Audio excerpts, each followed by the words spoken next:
So you might say this is something of a double feature for the spooky season, no less, which I insist shall not end until I say so.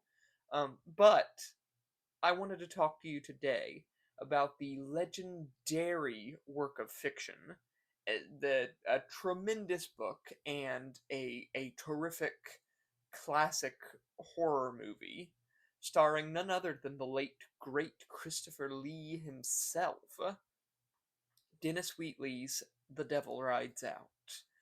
The movie I adore. I have nothing but respect for Mr.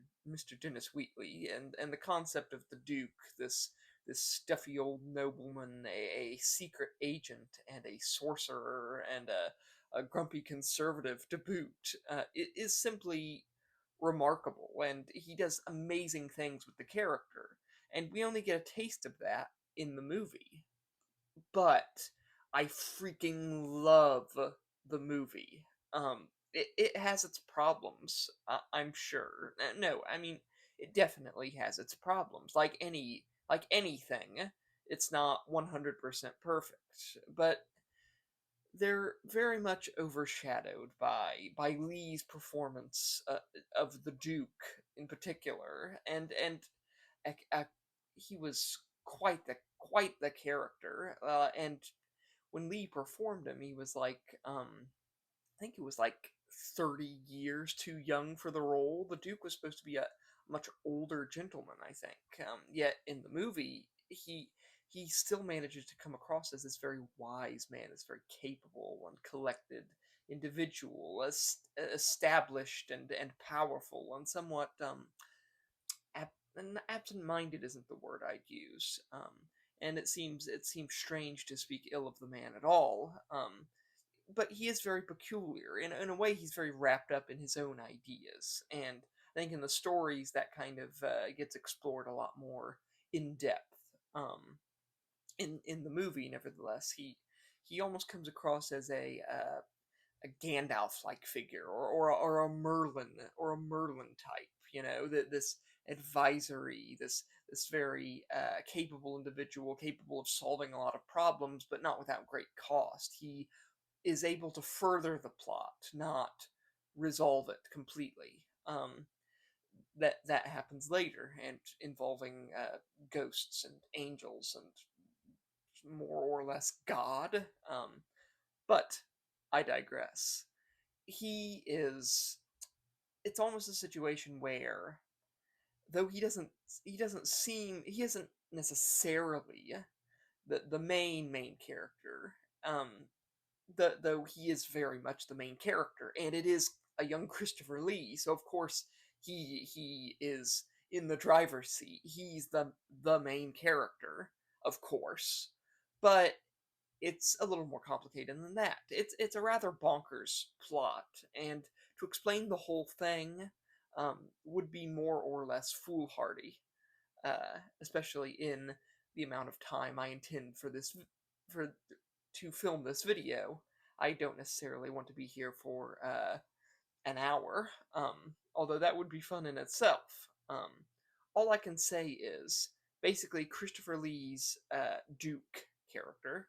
He finds himself caught up in this a battle with a mysterious cult, and a cult with designs to convert a young friend and protege of his, Simon Aaron, I think his name is, and Simon and a lady friend of his, they're like wrapped up in this cult. The woman's name is Tanith, which is quite the name. They all have very standout names. I must admit. But the Duke has to go and rescue Simon and Tanith, and this is done with the help of another friend, Rex Van Ryn. And honestly, like, I wonder if I'm the only one who has who gets this vibe from them, that these three male characters are somewhat reminiscent of, like, almost the Three Musketeers. Am I the only one who thinks that? Because they seem very Three Musketeers ish.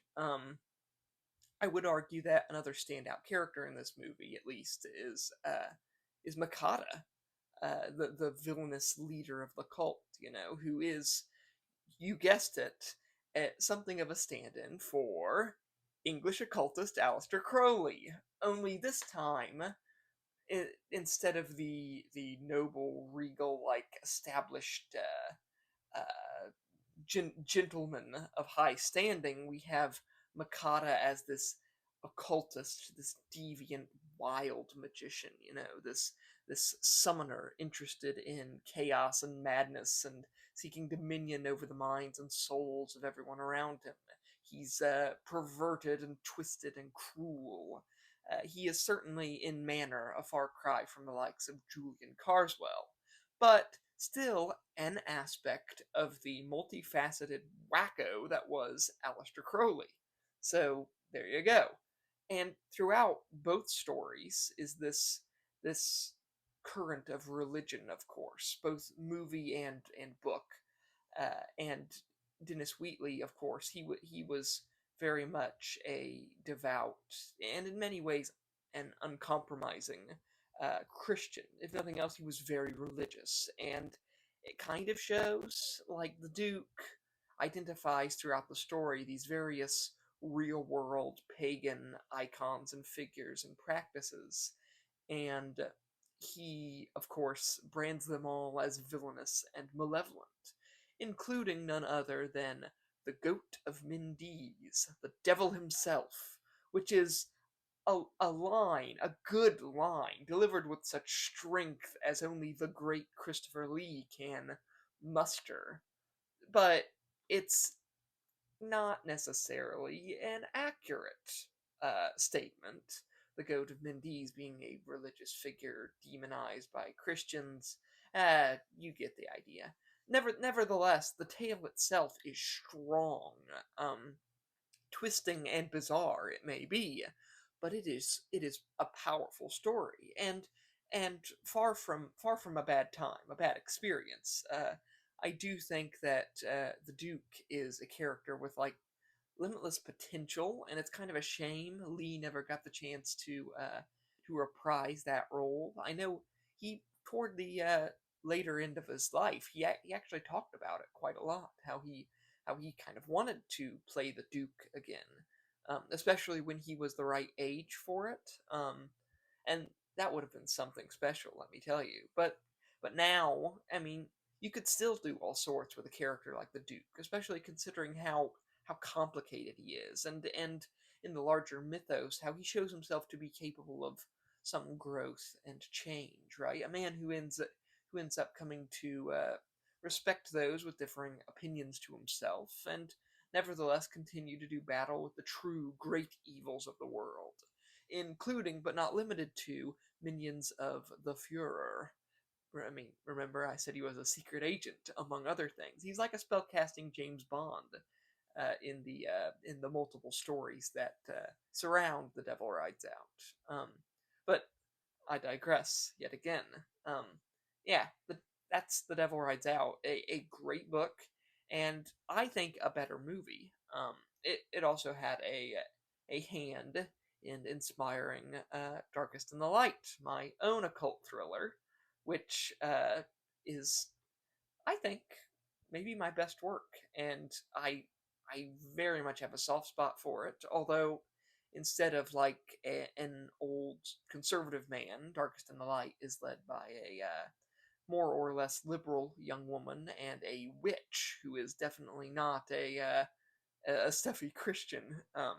Nevertheless, the spirit is there, and I like to think that the antagonist of that story, is, well, in a Crowlean vein, as well as standing with the likes of Makata and Julian Carswell and such. Although he's maybe less a one-for-one allegory. Um, Nevertheless, yeah, that's The Devil Rides Out. I highly recommend it, especially for the spooky season. So yeah, bye.